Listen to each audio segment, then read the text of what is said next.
그러면 이제 교재 이번 시간은 642쪽에 우리가 지금 공부한 건 손실보상이 인정되려면 공공필요에 의해서 필요, 그 다음에 필요에서 국민의 재산권에 대해서 피해를 줘야 되고 적법하게 침해, 적법하게 재산권 침해를 해야 되고, 그렇지? 그 다음에 그 침해 정도가 국민의 재산에 피해를 주는 정도가 특별한 희생이다. 공익을 위해서 특별하게 개인이 희생을 하는 정도다라고 돼야 보상을 해줘. 이거하고 반대되는 개념이 이거일 때 이제 보상이 이게 되고, 이거하고 반대되는 개념이 사회적 제약이라는 단어가. 그러니까 사회적 제약은 우리가 개인들이 혼자 사는 세상이 아니라 공동체 속에서 같이 살아가니까 사회 공동체 전체 이익을 위해서 어느 정도 감수해야 되는 피해가 있다는 거야. 그치? 응? 예를 들면 쉽게 말하면 우리가 어느 정도의 소음 속에서 살아갈 수밖에 없잖아. 이웃 간에 서로 딸그락거리고 말소리도 들리고. 근데 나도 어느 정도 발생시키는 소음이고. 그러면 이 사회 통념상 서로 구성원들 간에 어느 정도 감수해야 될 피해는 감수해야지. 너무 민감해갖고, 그지? 응? 그 조그만 딸그락거려도 소음 피해를 줬다, 손해배상 치고 이런 것까지는 인정 안 하지. 그러니까 그런 개념이 사회적 제약 범위의 피해라는 거야. 응?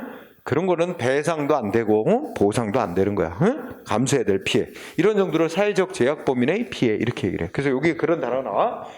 자, 특별한 희생에 보면 손실보상이 인정되기 위해서는 공익사업으로 인해 재산권이라고 무제한하게 보장되는 건 아니까 재산권이라고 인정되는 것 속에 내재하는, 자, 거기 밑줄, 사회적 제약 범위를 넘는 특별한 희생이 발생됐어야 된다. 응? 그래야 보상한다. 그럼 반대로 얘기하면 어떻게? 두 번째 문장은 반대로 얘기하는 거지. 만약에 그게 재산 피해 정도가 소위 특별한 희생을 입은 게 아니다, 사회적 제약 범위 내의 피해다, 이런 정도라면 보상 대상 안 된다 이거야. 응? 그래서 거의 그런 얘기 써놓은 거야. 응? 그 세 번째 줄에 이제 민법상 상린관계적 제한 이런 표현이 되고 설명만 들어. 상린관계가 그대로 한자를 풀면 무슨 말이 돼? 서로상 이웃 린자야, 한자로. 서로 이웃한 사이에서는 어느 정도 감수해야 되는 피해가 있다는 거지. 그지? 옆집에서 소음 좀 낸다. 응? 그렇다고 그거 갖고 자기도 내면서 다른 그 옆집 사람한테 자기도 피해를 주잖아. 어느 정도의 피해는 서로 간에 감수해야 될 피해, 이런 정도를 상린관계적 제한이다 이렇게 불러. 응? 네, 그런 거는 손해배상 이런 거 안 되는 거야. 응? 그래서 그러면 간단히 얘기해서 1번은 그냥 끝난 거지, 그치? 문제는 뭐야? 그러면 이게 특별한 희생을 발생시켜서 보상을 해야 된다는 건데, 특별한 희생 정도가 어느 정도야? 사실 좀 애매하네요. 그죠? 근데 아무런 논란 없이 이건 특별한 희생을 주는 거야, 보상을 해야 되는 거야, 얘기할 수 있는 정도의 피해가 있어. 그건 뭐냐면 땅이나 건물 같은 걸 강제로 박탈하는 거죠. 뺏어가는 거. 재산권을 뺏어가는 거는 그거는 당연히 보상을 해야 되는 피해다. 응? 특별한 희생이다. 근데 이제 논란이 많이 되는 게 뭐냐면 땅이나 건물 재산을 뺏어가는 건 아니야. 다만 너 문화재 보호를 위해서 너 문화재 보호구역 옆에 있는 땅이니까 너 이거 개발 마음대로 하면 돼. 몇 층 이상으로는 건물을 올리면 안 돼. 지하 몇 미터 이상 파면 안 돼. 이런 식으로 제한하는 거 있지. 이거는 왜 공익을 위해서 감수해야 될 정도의 제한인지, 응? 그거 자기 땅인데 개발 마음대로 못하니까 그 제한받는 거 보상을 해야 될 정도의 피해를 주는 거지. 이런 게 이제 논란거리가 되지. 재산 소유권을 뺏어가는 수용은 논란이 없어. 그거는 당연히 특별한 희생을 주는 거니까 보상해야 된다. 응? 근데 제한하는 게 주로 논란이 돼. 응? 그래서 우리나라에서 가장 많은 논란이 됐던 게 이제 그린벨트라고 개발 제한 구역으로 이제 지정해 놓잖아. 도시의 무질서한 확산을 막고 이 도시민들의 그 숲이 있고 나무가 있어야 좀 이렇게 이제 공기도 정화되고 이렇게 살잖아. 응? 우리 서울이 회색 도시라고, 응? 하얀 콘크리트 해서 이제 기후 변화로 기온은 점점 올라가는데, 그지? 여름 되면 우리 열섬 현상에 의해서 이 서울에 이 열이 꽉 차가지고 다른 데보다 더 더워. 응? 점점점 그렇게 돼간단 말이야. 그러니까 숲이 있고, 응? 그늘이 있고, 응? 이런 게 있어야 도시민이, 응? 생활 환경이, 응? 충족되는 거지. 그래서 여러 가지 군사상 목적을 위해서도 그렇고 도시민의 건전한 생활환경 확보, 도시의 무질서한 확산 방지 이런 공익 목적을 위해서 국가에서 여기는 개발해서는 안 되는 곳, 개발 제한 구역 이렇게 딱 지정을 해놓고 그 개발 제한 구역 안에 있는 땅 마음대로 개발 못해요. 건물도 마음대로 못 짓고 겨우 뭐 그대로 보존하게 하고 막 이런 거란 말이야. 그럼 그 거기에 있는 땅 가진 사람들, 건물 가진 사람들 자기 재산권 행사 제한 받는다. 응? 근데 그것도 수십 년간, 응? 옛날에 박정희 대통령 시절부터 지정을 해서 막 지금까지 막 한 50년간 개발 못하도록 제한을 받아왔는데, 그지? 그거 피해 왜 국가가 보상 안 하냐? 막 이거 보상하도록 규정 안 해놔서 헌법 위반이다. 막 이러고 문제 제기 많이 했던 사건들이 대표적이에요. 응? 자, 그런 거 얘기할 거야. 자, 그렇다면 거기 동그라미 2번. 그러면 도대체 보상을 해줘야 되는 특별한 희생은 어떤 정도의 피해를 주는 거냐? 응? 이거에 대해서 논란이 약간 있어. 근데 이제 그 기준을 이렇게 기준을 잡자는 견해가 있어. 국민 모두에게 같은 정도의 피해를 다 똑같은 정도로 피해를 발생시키는 거라면 그거는 특별한 희생이 아니라 사회적 제약 범위 내의 피해다. 보상 안 해도 된다. 그러나 국민 중에서 어떤 특정한 사람들만 피해를 당한다. 그러면 그거는 특별한 희생이라고 보고 보상을 해야 된다. 이렇게 피해자 수를 가지고 구분하자는 견해도 있어. 그리고 형식적 기준설이라 그래. 응? 뭐 그런 견해도 있고, 그게 아니라 국민의 재산에 어느 정도의 피해를 주느냐, 그 피해의 정도를 가지고 따져봐서 보상을 해야 되는 특별한 희생과 그렇지 않은 사회적 제약을 구별하자, 이런 견해가 있는데 그걸 이제 실질적 기준설이라 해서 거기도 또 그 피해를 주는 정도를 어떻게 또 따질 거냐, 이것도 세세한 또 견해들이 있어요. 근데 그것까지는 시험에 안 다뤄. 그러니까 뭐 그 동그라미 2번 얘기 그런 얘기야. 그러면 근데 결론적으로 얘기하면 뭐 동그라미 2번에서 말하면 여러 가지 어떤 한 가지 주장, 한 가지 견해만 가지고 판단하기 어렵다는 거야. 그래서 여러 견해들을 다 종합적으로 고려해서 보상을 해야 되는 특별한 희생인지 아닌지를 종합적으로 판단할 수밖에 없다. 이게 현재 입장이야. 네, 그런 정도. 그럼 오른쪽에 이제 실제 시험에 나오는 판례. 네. 자, 판례 1번을 보면 거기 뭐 나오지? 개발 제한 구역 나와. 영어로는 그린벨트라고 우리가 얘기를 하고 이제 개발 제한 구역으로 지정됐어. 자, 그럼 밑줄. 개발 제한 구역 안에 있는 토지 소유자 재산상 권리 행사 제한 받는단 말이야. 그지? 이거에 대해서 개발 제한 구역의 토지 소유자가 공익을 위해서 나만 희생하라는 거야? 그거 적어도 그러면 개발 못하게 묶으면 제한하면 그 피해에 대해서 보상이라도 해줘야 되는 거 아니냐? 하고 문제 삼은 거야. 근데 우리 대법원은 뭐라 그랬는지 알아? 아주 중요하게 보지 마. 대법원이 뭐라 그랬냐면, 그 정도 제한은 공익을 위해서 감수해야 될 정도의 제약이다. 따라서 보상 안 해도 아무 문제가 없는 제한이다. 이래서 대법원은 단칼에. 그래서 읽어봐. 셋째 줄에 보면, 그 정도의 제한은 공공복리에 적합한 합리적인 제한이다. 응? 그치? 대법원이 그랬어요. 그러니까 결론은 이게 보상할 필요가 없는 정도의 제한을 재산권 제한하는 거에 불과하다. 이랬어. 응? 그때 이 사람들이 어디로 갔냐? 헌법재판소에 또 청구를 했어. 응? 그러면서 이게 법률에서 이 도시의 무질서한 확산 이런 공익 목적을 위해서 개발 제한 구역을 지정하도록 하고, 그건 좋다 이거야. 공익 목적으로 개발 제한 구역을 지정해서 개발 못하게 제한한 건 좋은데, 그렇다면 거기에 구역 내에 땅 가진 사람들 개발 못해서 피해 보는 거 이거 보상하도록 법률로 정해놓고 보상하도록 규정을 해놨었는데 왜 제한만 하게 해놓고 보상하도록 하는 규정은 안 해놨느냐? 이 법률 헌법에 위반된다. 국민의 재산권 보장 규정에 위반된다. 이래가지고 위헌 신청을 한 거야. 그랬더니 헌재는 조금 다른 각도에서 말했어. 그래서 이번 판례를 보면 헌법재판소는 두 가지로 나눠서 봤어요. 개발 제한 구역으로 지정이 됐는데, 원래 개발 제한 구역으로 이제 이런 거 보자. 아주 쉬운 예를 들면 여기가 A가 땅을 갖고 있었는데 이 사람 여기다 농사를 짓고 있었어. 응? 근데 여기가 개발 제한 구역으로 지정이 됐어. 근데 개발 제한 구역으로 지정되면 건물을 짓거나 이런 거를 못하게 이제 제한을 해. 근데 뭐는 괜찮냐? 예전대로 해도 되는데 농사 짓는 건 계속 해도 돼. 가정을 해보면 그렇다면 개발 제한구로 지정이 돼서 다른 건물을 짓거나 다른 용도로 개발하는 것은 못하지만 원래 자기가 땅을 원래 이용하던 목적대로 계속 이용할 수 있다면 그럴 때는 뭐야? 그거는 보상을 안 해도 되는 정도의 사회적 제약 범위의 피해를 주는 거에 불과하다. 그때는 보상이 필요 없는 건데 그렇지 않은 경우가 있을 수 있다는 거야. 예를 들면 여기에 A는 여기다가 이게 건물 지을 계획을 잡고 있어서 여기 건물을 지을 수 있는 땅이어서 건물을 지을 계획을 갖고 있었는데 여기가 개발 제한구로 지정이 된 거야. 응? 이거는 B라고 하자. 이 사람은 어떻게 된 거야 이제? 개발 제한구로 지정해서 농사만 지을 수 있지 원래 자기 땅을 이용하려든 건물 짓는다는 목적으로 이용 못하게 됐어.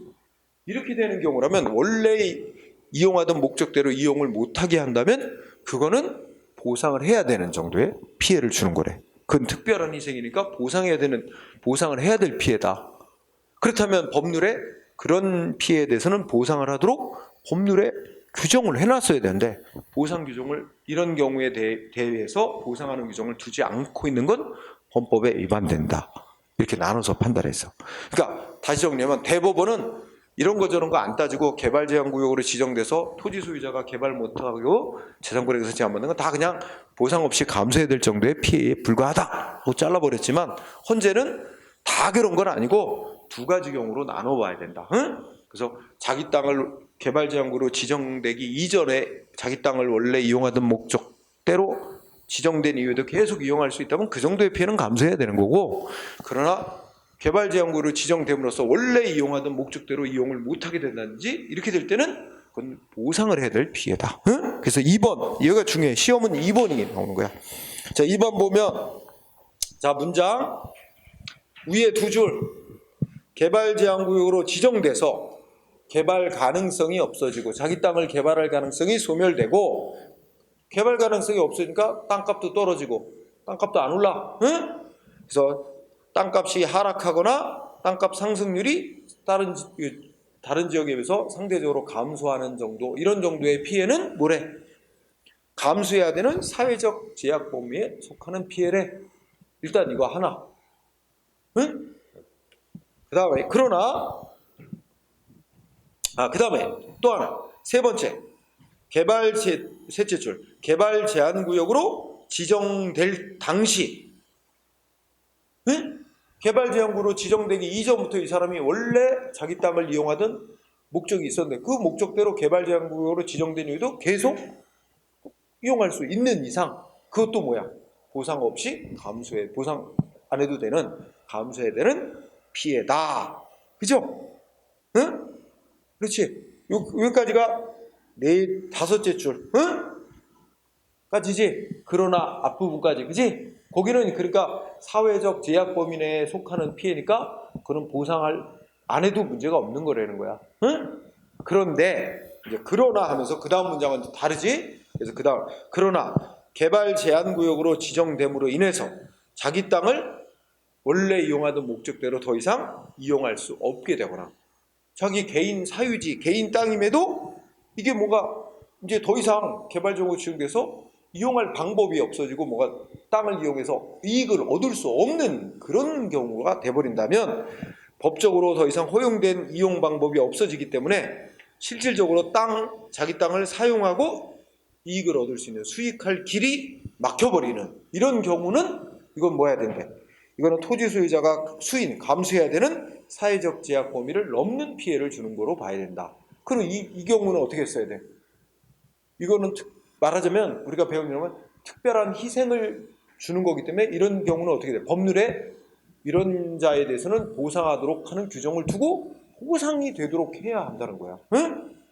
그런데 기존의 법은 이런 거 없이 그냥 아무도 보상 규정을 안 두고 있었다. 그거 헌법 위반이다. 이거 판결했어. 2번 판례 매우 중요합니다. 시험에 잘 나와요.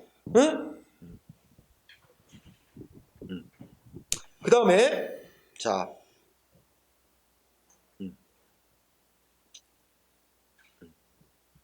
자 3번 판례 보면 3번도 시험에 잘 나온다. 우선 여러분들이 첫째 줄에 그거 이해해보자. 일반 공중의 이용에 제공되는 공공용물, 이거 뜻 이해해보자. 공공용물이라는 단어가 뭐래? 일반 국민들의 이용에 제공한 물건이나 시설이야. 응? 그치? 국가나 지방자치단체가 일반 국민들의 이용에 자유롭게 이용하도록 제공한 물건이나 시설을 공공용물이라고 불러. 응? 그 뜻을 먼저 알고 가자는 거야. 왜냐면 그 뜻을 물어보지는 않아.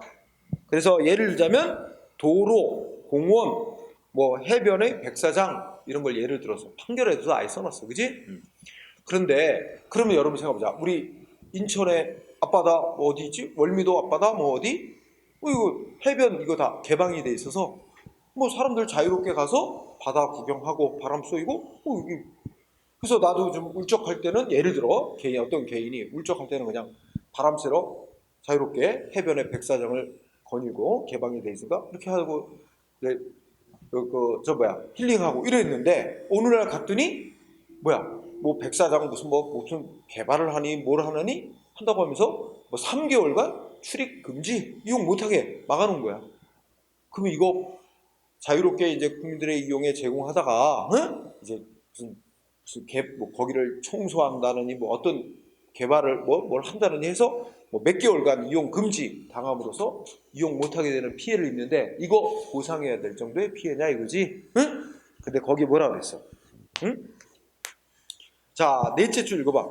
이제 공공용물이란 뜻 이해했으니까 공공용물에 관하여 적법한 개발 행위가 이루어짐으로 인해 이에 대해서 사람들이 자유롭게 사용하다가 자유롭게 이용하다가 종전에 비해서 이용을 제한을 받게 되었더라도 특별한 사정으로 이용 못하게 되는 이런 자유롭게 이용 못하게 되는 불이익은 보상 대상이 되는 특별한 희생이라고 볼 수가 없다.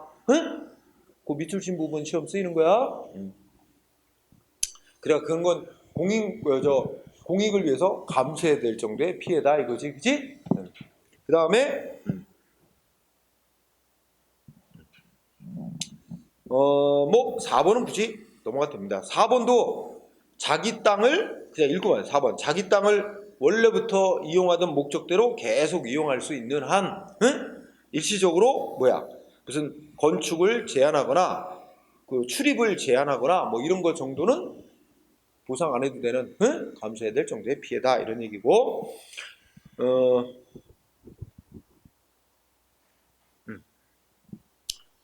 뭐 4번이나 5번이나 우리가 이제 위에서 2번의 헌법재판소 결정을 토대로 보면 4번에 뭐가 들었어? 자기 땅을 원래의 목적으로 계속 사용할 수 있다는 게 깔려있죠? 5번 판례도 뭐가 깔려있어? 첫째 줄에 자기 땅을 토지를 원래 이용하던 목적대로 사용할 수 있는 경우라고 깔려있어. 그렇다면 원래 목적대로 계속 사용할 수 있는 한 뭐 일부 제한을 받더라도 그 정도의 피해는 감수해야 되는 거다. 다 그런 취지입니다. 그러니까 2번이 이게 핵심이 되는 중요한 판례 기준을 나타내는 거죠. 하지만 어떻게 돼? 6번 가면 무슨 말이 나왔어? 뭔가 뭐가 지정이 돼갖고 자기 땅의 이용 가능성이 배제되거나 두 번째 줄 원래 허용된 용도대로 사용할 수 없는 경우 이런 말이 나왔지? 그렇다면 이건 어떻게 돼? 사회적 제약 범위를 넘는 피해를 주는 거니까 그거는 보상해야 되지?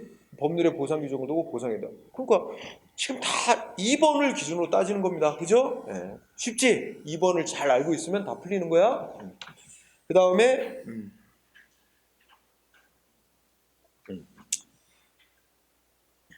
근데 이제 6번 판례에 가면 이 말도 알아두자. 6번 판례 다음 페이지 넘어가면 644쪽에 뭐가 나왔나 봅시다. 그 중간에 보면 일정한 기간까지는 어떻대? 토지 소유자가 도시계획시설 결정 집행이 지연됨으로 인해 재산권 제한되는 걸 감수해야 되지만 일정 기간이 지난 뒤에는 여기서 일정 기간은 10년 자, 일정 기간이 지난 뒤에는 국회가 보상에 관한 규정을 만들어서 보상을 해줘야만 그것이 재산권 제한하는 게 침해하는 게 정당화 될 수 있대. 응? 자, 이 부분을 좀 설명을 하면 이런 경우야.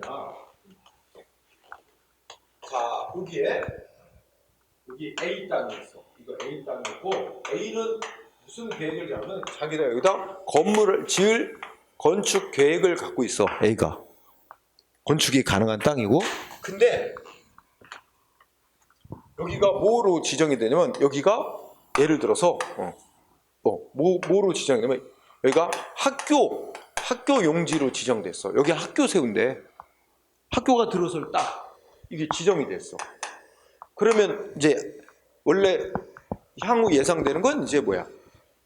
이거 만약에 지방자치단체가 학교를 세운다고 하면, 그러면 우리 인천시가 학교를 세운다 그러면 인천시가 여기 학교 용지로 지정됐으니까 여기 건축 안 됩니다. 응? 그리고 이제 A 땅 수용해서 땅값 보상해주고 이제 나가게 한 다음에 여기 딱 허물고 여기다 학교 짓겠지. 응? 그럼 A는 뭘 기대하는 거야? 그럼 빨리 수용 절차가 진행돼서 빨리 땅값 보상받고 딴 데 가서 그 보상받으러 땅을 사서 거기다 건물을 지어야겠다, 이렇게 생각을 하는 게 다 당하겠지. 그런데 이게 뭐냐? 사업을 안 해. 지정만 해놨어. 학교 들어설 자리다 지정만 해놓고 사업을 진행을 안 해요. 그러면 A만 답답한 거야. A는 뭐야? 자기 땅에 건물도 못 져요. 허가가 안 나와. 건물도 못 져. 근데 사업은 진행이 안 돼. 그러면 A는 아무것도 못하고, 응? 빨리 보상이 나와야 다른 데 가서 땅 사갖고 건물을 질 텐데 아무것도 못하고 재산권 제한만 받고 있는 상태가 계속되는 거야. 열받잖아. 그래갖고 뭐야? A가 가서 시에 가서 왜 빨리 사업을 하든가, 응? 사업을 안 할 것 같으면 이거 학교용지 지정했던 걸 폐지하라. 내가 자유롭게 내 땅 건물 짓게 했는데, 그러면 시에서 뭐라 그래? 이게 좀 사업을 빨리 하려고 하는데 이게 예산이 빨리 이게 이제 배정이 안 돼서 이게 사업이 조금 늦어지고 있네요. 응? 조금만 더 기다려 주세요. 응? 조금 기다렸어. 근데 또 뭐 1년이 지나도 또 사업을 하는 거야. 이 사업이 시행이 지연되는 거 얼마나 참고 기다려야 되냐 이거야. 응? 거기서 앞부분에 뭐라 그랬어? 적어도 이게 사업이 지연이 돼서, 거기 봐, 밑줄 다시 읽는 거야. 일정한 기간까지는 토지 소유자가 이게 이제 사업 집행이 지연됨으로 인해서 재산권 제한받는 거 감수해야 된대. 어느 정도까지는. 근데 그게 10년이래요. 10년 정도까지는 사업이 늦게 진행돼 가는 거 이거 감수해야 된대. 그렇지만 10년이 지나버리도록 사업을 진행 안 하면 그 다음부터는 이 A가 재산권 제한 받는 거는 그건 보상을 해야 된대. 응? 그래서 일정 기간이 지나도 계속 사업 진행이 안 되면 그 법률에 보상 규정을 두고 보상을 해야만 그 제한을 헌법에 맞는 제한이 된다. 응? 이겁니다. 내가 10년 얘기한 거 그 밑에 문장 밑줄 쳐놨지? 그 10년을 얘기하고 있어요. 10년은 감수하래. 응? 이 재산 소유자 입장에서는 열받는 거지, 그치? 그렇지만 또 공익 사업이 여러 가지 이유로 지연이 될 수 있으니 사회 전체 공익을 고려해서 그 정도는 개인이 좀 감수해야 해. 응? 하여튼 그런 겁니다. 그 다음에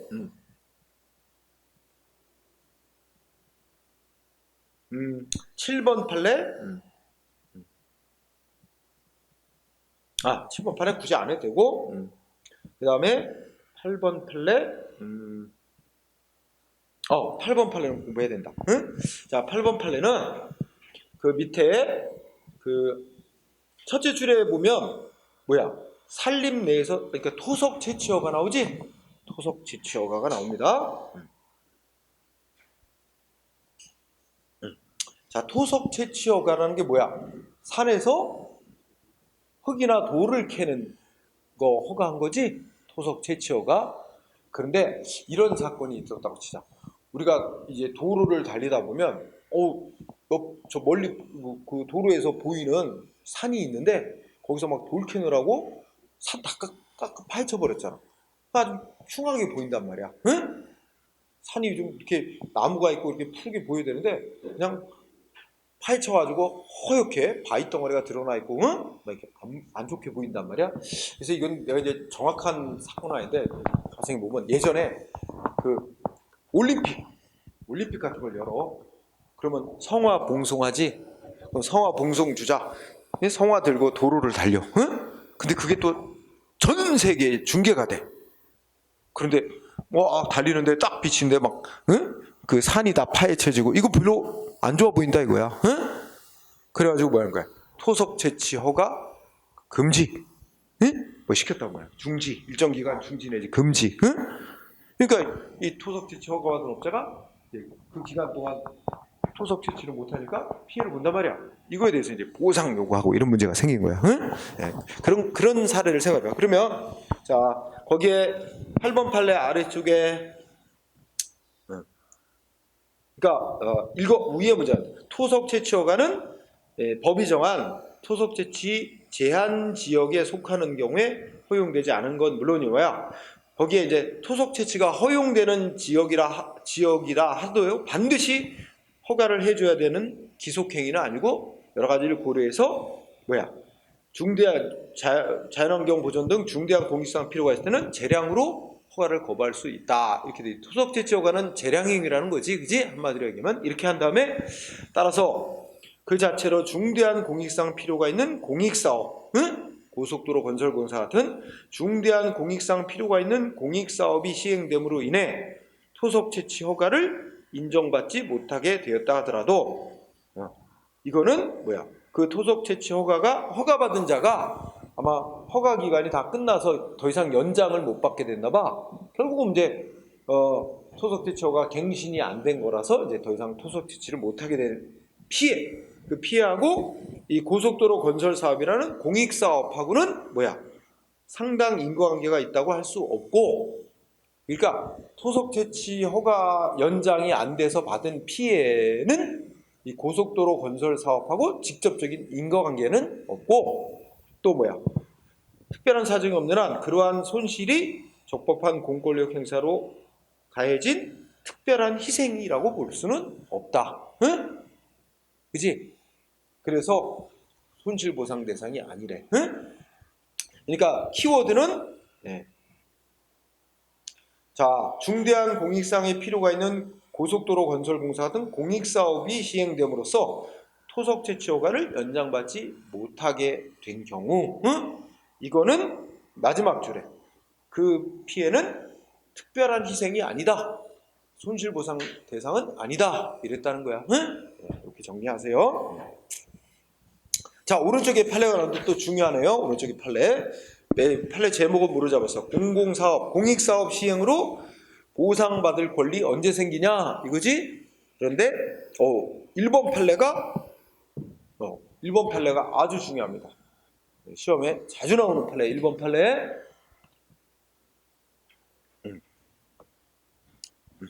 자, 읽어보자. 손실보상은 공공필요에 의한 행정작용에 의해서 개인에게 발생한 특별한 희생에 대한 전보 조치라는 점에서 특별한 희생이 발생됐을 때만 보상을 하는 거다 이거지? 그런 얘기를 하면서 자, 무슨 사건이 또 공유수면 매립면허 사업한다고 고시가 됐다는 거야. 고시가 됐다는 거 이제 이게 공고가 났다는 뜻으로 이해하면 되겠어. 여기가 이제 공유수면 매립사업이라는 공익사업으로 인정이 됐고, 여기 이제 언제 공익사업할 거로 이제 지정됐다라고 공고를 했단 말이야.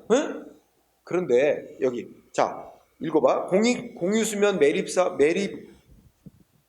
사업한다고 이제 공고가 됐다 그래서 반드시 그 사업이 시행되고 그로 인해 무슨 재산의 피해가 손실이 발생한다고 볼 수는 없다.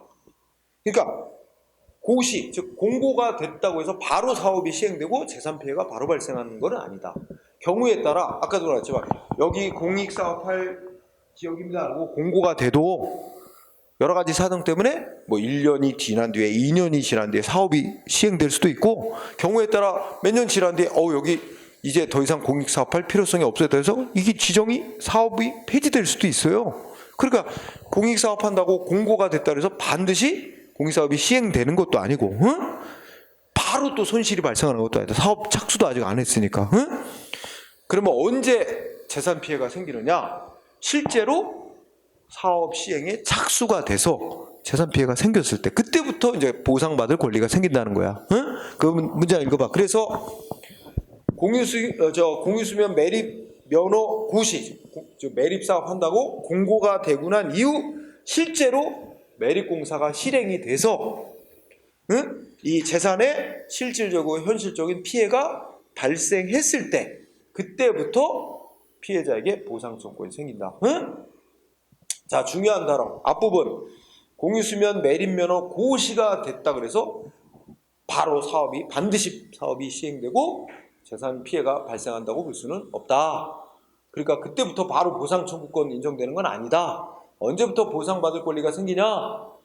실제로 공사에 착수해서 실질적으로 재산 피해가 생긴 때부터 보상받을 권리가 생긴다. 응? 1번 판례 아주 중요합니다. 네, 1번만 잘 보면 돼요. 응? 네.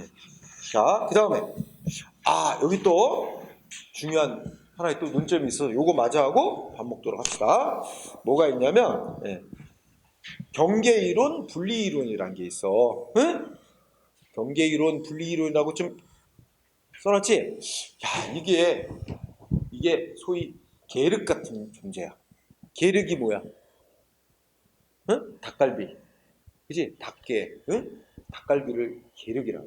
닭갈비에 붙어 있는 살이 맛있기는 한데 양이 얼마 없어. 그래서 참 한편으로는 맛있는데 양이 얼마 안 돼서 아쉽기도 한 그런 걸 계륵이라 그러잖아. 응? 국어 같은 데서 그런 거 물어보고 할걸? 계륵? 근데 이 경계이론, 분리이론이라는 게 시험에 자주 나오는 것도 아니야. 근데 또 가끔씩 또 내가 물어봐. 그러니 참 안 할 수도 없고, 그지? 그런 존재다 이거지. 확인은 해놔야 되는데 자주는 안 나오는. 그럼 뭐냐? 이게 독일에서 생겨난, 독일의 판례에 의해서 생겨난 논리야.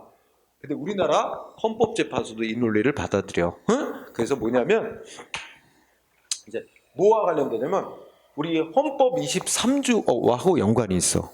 그래서 우리 아까 앞부분에 기억이 나는가? 우리나라 헌법 23조를 보면 23조 1항이 있어. 그리고 2항, 3항 이렇게 있는데 23조 1항은 뭐였지? 간단히 말하면 모든 국민의 사유재산권 보장한다. 이거 보장한다고 돼 있어. 그치? 1항. 그 다음에 2항은 국민의 재산권 행사는 공공복리에 적합하게 해야 된다. 그래서 2항은 재산권 행사는 공공복리에 적합하게 해야 된다.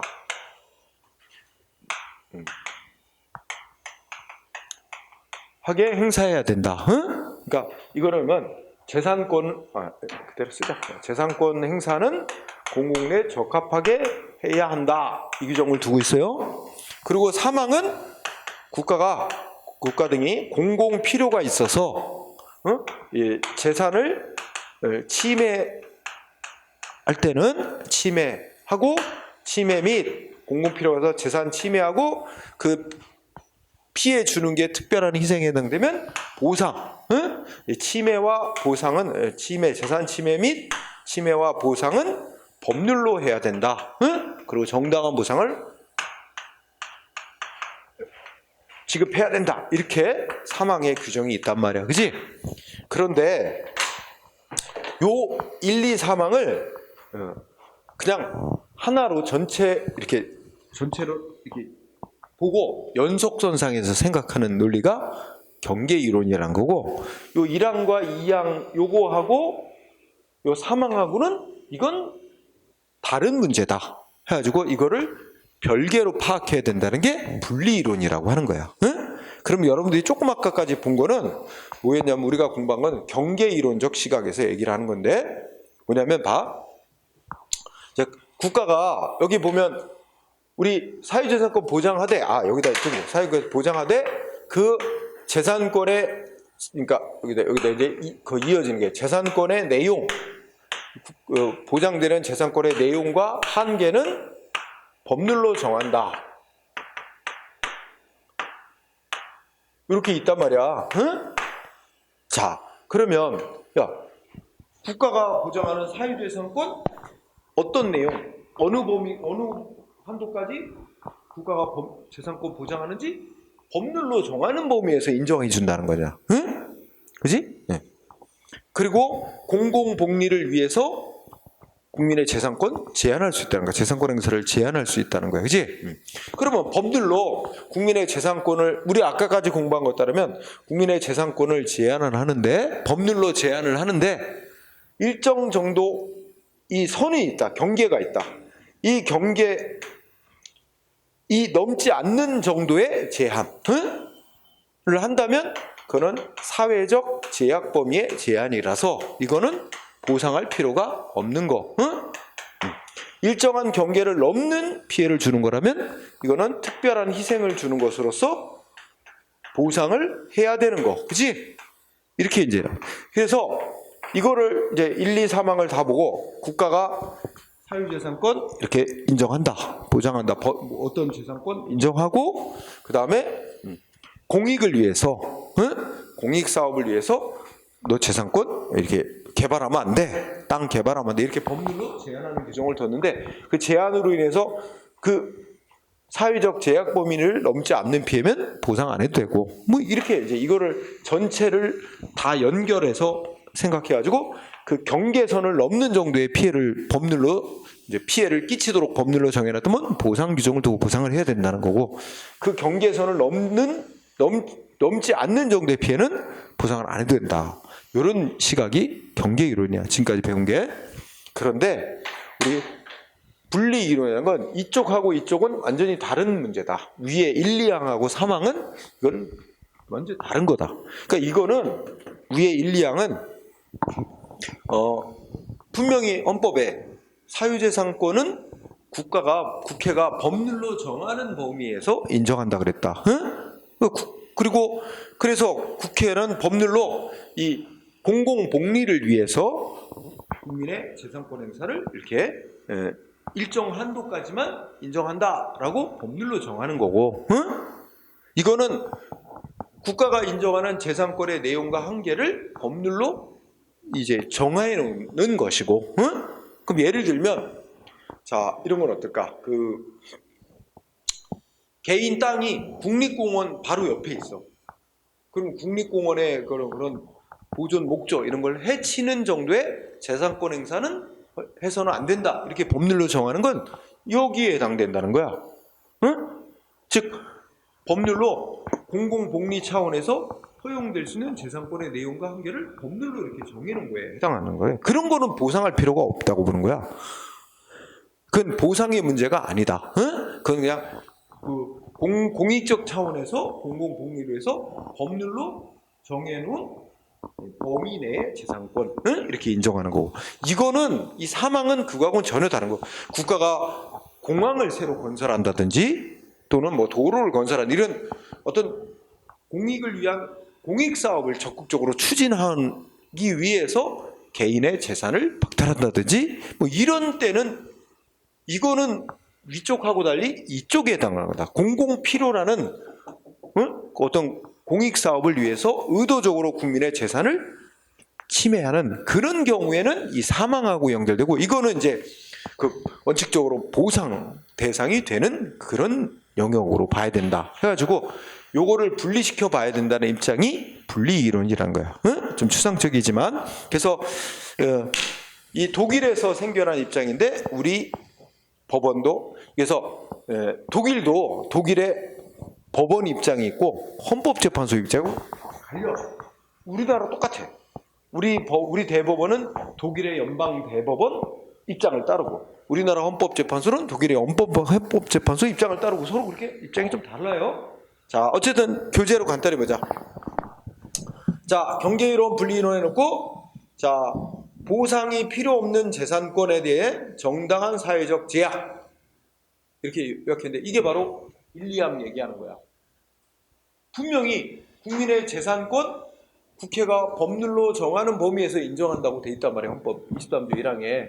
그리고 그 국민의 재산권 행사 공익을 위해서 법률로 제한할 수 있도록 1항, 2항 해놨단 말이에요. 그럼 그 1, 2항을 묶어보면 국회는 공공복리 차원에서 이 재산권은 이러한 내용으로만, 이러한 한도 내에서만 허용한다. 이렇게 법률로 정하는 거지. 그지? 그게 바로 재산권에 대한 정당한 사회적 제약으로 봐서 그거를 보상이 필요 없는 그런 부분에 해당되는 거고, 그 다음에 공용 침해, 23조 3항. 이건 의도적으로 어떤 공익사업을 시행하기 위해서 의도적으로 이미 이제 인정되고 있는 국민의 재산을 침해하는 거. 이 문제를 서로 별개로 볼 거냐, 연속선상에서 볼 거냐 하는 거와 관련된 문제다. 그래서 독일의 판례에서 생겨난 이론으로 경계이론, 분리이론이라는 게 있다. 이렇게 부연 설명을 했습니다. 그래서 경계이론은 뭐야? 지금 내가 설명을 했으니까 경계이론은 이 우리나라 헌법 23조 1항, 2항하고 3항을 분리시켜 보질 않고 그냥 연속선상에서 파악하는 견해. 그래서 일정한 국민의 재산권 행사 침해하는 정도가 일정한 경계선을 넘는 침해냐 아니냐를 기준으로 해서 보상 여부를 판별하자. 이렇게 파악하는 견해로 그게 이제 동그라미 1번에 쭉 설명을 한 거야. 여러분들이 좀 읽어볼 필요가 있어. 내가 설명을 했으니까. 그리고 이제 동그라미 2번에서 이거는 어디 입장이래? 독일의 연방 대법원 입장이에요. 동그라미 2번 밑으로 경계이론은 독일 연방법원과 우리 대법원이 취하는 입장. 그 다음에 그 옆에 거. 그러면 그리고 여기는 또 연결되네. 두 번째 동그라미 2번에 그러면 여러분 봐. 이 경계이론에 의하면 일정한 이 경계를 넘는 재산 피해를 끼친다면 어떻게 돼? 특별한 희생을 주는 것이고 보상을 해야 돼요. 그럼 보상을 하려면 법률에 그 침해에 대해서 보상하도록 하는 규정이 있어야 돼. 근데 국회에서 국민의 재산만 침해하도록 해놨지 보상하도록 하는 규정을 안 해놨다면 그럼 어떻게 되는 거야? 그러면 보상하도록 하는 규정이 없어도 그래도 다른 법률에 보상하도록 하는 규정이 있으면 그걸 끌어다가 보상을 해주면 된대. 그러니까 뭐냐면 국민의 재산을 보상 규정이 없는 법률로 침해를 해놓고 그 경우도 돈으로 그냥 보상으로 해주면 문제 없는 거로 그렇게 치부해요. 그래서 그게 보상 규정이 그러니까 일정한 경계를 넘는 재산 피해를 준 경우인데 보상하도록 하는 법 규정이 없어도 보상으로 해결하면 된다는 입장이야. 그래서 그게 이제 수용유사 침해 이론이라고 하는 겁니다. 좀 생소한 용어 나오지? 일단 밑줄 쳐서 보상 규정이 없는 경우에도 이 말 뜻에는 뭐가 들어있다고? 국민의 재산 침해가 그 경계선을 넘는 특별한 희생에 해당하는 침해를 가했는데 법률에 보상하는 규정을 안 두고 있어도 다른 법률에 보상하는 규정을 끌어들여서 이것도 보상해주면 된다. 응? 이런 입장이라서 그런 게 수용유사 침해 이론이라는 입장이야. 응? 좀 이따가 나오게 될 거야. 자, 그거 문장. 그렇다면 가만히 있어봐. 분명히 헌법에 보면 국민의 이제 그 경계선을 넘는 특별한 희생을 주는 침해라면 법률에 보상 규정을 두게 돼 있단 말이야. 근데 보상 규정을 안 정해놨는데도 돈으로 해결하래. 그냥 보상해주면 된대. 그러니까 재산을 뭐로만 보는 거야? 금전적 가치로만 평가하는 거야. 돈만 그만한 재산 가치만 돈으로 물어주면 아무 문제가 없다는 사고방식이잖아. 그러니까 끝에 가면 이는 재산권 보장이라는 데 있어서 금전적 가치만큼만 보장되면 된다는 걸 강조하는 입장입니다. 재산권의 여기 가치 보장을 중시하는 입장입니다. 세 개. 독일의 연방법원, 연방대법원, 그리고 우리 대법원은 거기 따라간다. 그리고 특별한 희생을 준 경계선을 넘는 특별한 희생을 발생시키는 경우인데 법률에 보상 규정이 없어서 문제가 되는 경우에도 이거 다른 법률의 보상 규정 유추해서 보상해주면 문제 없는 거로 보는 시각을 갖고 있어요. 그래서 이거는 재산권 보장이라는 그것을 오로지 재산을 금전적 가치만으로 평가하는 가치보장을 중시하는 견해다. 이렇게 말할 수 있어요. 반면에 분리이론은 요 헌법 23조 1, 2항 국회가 사회 공익을 고려해서 사유재산 이 정도로만 허용한다, 인정한다라고 법률로 정하는 거. 이거는 뭐 공익을 고려해서 그냥 인정될 수 있는 적정한 한도의 재산권 내용 한 개 정해놓는 거. 이거는 뭐 보상 문제하고는 아무 상관없는 거다. 응? 그리고 보상 문제와 상관되는 건 요 사망에 의한 경우. 그래서 의도적으로, 그러니까 여기는 1항, 2항은 처음부터 인정되는 재산의 범위를 법률로 정해주는 거야. 사유재산권은 이런 정도에서만 인정한다라고 국회가 처음부터 재산권 인정 범위를 법률로 정해놓는 거고, 이거는 이미 인정되고 있는 재산을 국가가 공익사업에 필요하다고 강제로 침해하는 거고, 이건 좀 다르다. 이건 분리해서 봐야 된다. 요거는 보상이 돼야 될 보상 문제와 연결되는 건 사망만이다. 이렇게 분리해서 보자는 입장이다. 이렇게 생각하면 되는 거야. 그래가지고 여러분들이 맨 밑에 사망을 가면, 분리이론의 사망을 가면, 이른바 분리이론은 독일 연방헌법재판소의 입장이야. 응? 독일이 우리하고 헌법이 거의 비슷하게 돼 있어요. 응? 그래서 분리이론 독일 연방헌법재판소의 입장이고, 우리나라 헌법재판소는 또 이걸 따라갑니다. 응? 그래서 우리 헌법재판소도 이 입장이다. 그죠? 그리고 두 번째 줄. 이 입장은 어떻게 돼? 응? 국가가 공익사업을 위해서 국민의 재산을 침해한다면 그런 침해는 아주 까다롭게 어렵게 돼야 되고, 응? 그 침해에 대해서는 보상을 해줘야 된다는 그 재산권의 존속보장에 좀 주는 거예요. 응? 그래서 이거는 존속보장을 중시합니다. 응? 존속보장. 그래서 하여튼 뭐 복잡하니까 그 정도가. 여기에 많은 노력을 기울이는 거는 그렇게 효율적이진 않아. 왜냐면 출제 빈도수가 많지 않으니까. 응? 그래서 그렇다고 또 전혀 모르고 있으면 안 되고, 그래서 시간이 되면 관심 있으면 조금 더 꼼꼼히 읽어보면 좋겠지만 많은 노력을 해야 될 필요는 없습니다. 그렇다면 여러분 보자. 우리 헌법재판소 입장 간단하게 공부하자. 오른쪽에 가니까 1번 무슨 판례 나왔지? 도시계획법에 따른 재산권 제한. 그래서 아까 개발제한구역 얘기 나왔지? 응? 그럼 보자. 그러니까 우리 시내에 야산이 하나 있고 숲이 우거져 있는데, 응? 이 야산 부근에 이 야산을 이제 그 도시민의 건전한 생활환경 확보를 위해서 개발을 못하게 묶어놔야 될 필요가 있다. 그지?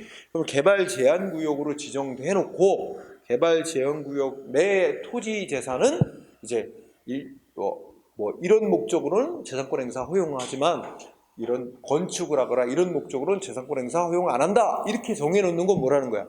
이 1, 2항에 의해서 공공복리를 위해서 허용되는 재산권의 범위를 국회가 합리적으로 법률로 정해놓는 거에 해당하는 이 1, 2항과 연관된 문제다 이거야. 응? 의도적으로 국가가 무슨 공익사업을 위해서 이미 인정되고 있는 재산권을 침해하는 문제는 아니고, 공익을 위해서 재산권을 행사를 합법적으로 허용하는 범위를 정해놓는 그런 규정이다 이거지. 응? 네. 그래서 분리이론적 시각에서 판단한 거예요. 응? 다만 이제 그 공익적 관점에서 공익을 고려해서 국회가 재산권에 허용되는 범위를 이제 법률로 정하더라도 그걸 제한을 너무 과도하게 두면 이제 재산권의 본질적 내용을 침해하는 것이 돼서 그건 또 위헌적인 문제가 되니까, 그럴 때면 그거를 정당화되려면, 그런 정도의 침해가 정당화되려면 이제 보상을 해야만 보상 규정이고, 보상을 해야 정당화될 수 있다. 이렇게 이제 얘기를 하는데, 하여튼 이쪽에 해당된다는 거예요. 응? 이쪽 문제가 아니라는 거야. 마찬가지로 밑에 판례 2번을 보면 애들 학교 앞에 있지, 초중고등학교 앞에는 뭐야? 뭘 못 들어서게 하지? 학교 애들 정문 반경 200m 안에는 술집, 응? 모텔, 뭐 이런 거 못 들어서게 하거든? 그럼 결국 학교 정문 앞에 있는 건물 주인들 뭐야? 자기 건물 재산권 행사 제한을 하고 있는 거잖아. 응? 근데 이거는 무슨 국가가 특정한 공익 사업을 위해서 이미 인정되고 있는 재산권을 침해하는 게 아니라, 그거는 그 학교 앞에 있는 애들 학교 앞에 있는 그 건물이라는 재산권은 이러한 공익 목적상 이런 범위 내에서만 재산권 행사를 허용한다라고 하는 이 1, 2항에 따른 제한일 뿐이지 사망, 무슨 적극적으로 공익 사업을 위해서 의도적으로 국민의 인정되고 있는 재산권을 침해하는 문제하고는 다른 거다. 계속 그런 얘기하는 거예요. 그래서 외우지 말고 그냥 그런 관점이다 생각하면 됩니다. 그렇게만 하세요. 그 다음에 보상 규정의 존재 여부와 관련된 또 노래가 있는데 거기는 너무 늦어지니까 나도 지금 배가 고파가지고 그냥 출출해. 그래서 밥 먹고 이어갑시다. 여기까지 하고 자 2시 이 시기가 빠르더라고. 2시 10 아니야 이 시기가 빠르지. 2시 10분부터 합시다.